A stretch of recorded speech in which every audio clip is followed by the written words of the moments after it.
newborn screening initiative aims to identify conditions that can affect the child's long-term health and survival.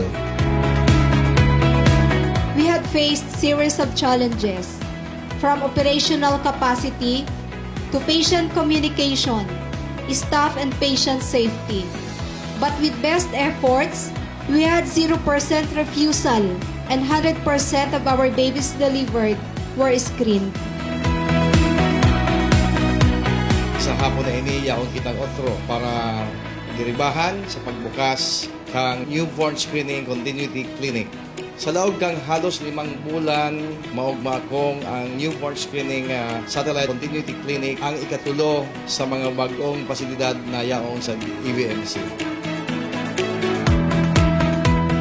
The opening of the first LGU-based in the region newborn screening satellite continuity clinic, together with the operationalization of a 10-unit dialysis center, an ultrasound capability, and the newly established acute psychiatric unit. And this June, we are excited to finally deploy 2 DOH specialists in anesthesia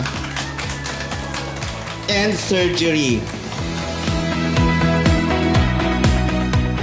Thanks to the Department of Health, who has been our leader in assuring that every Filipino gets the best health care available.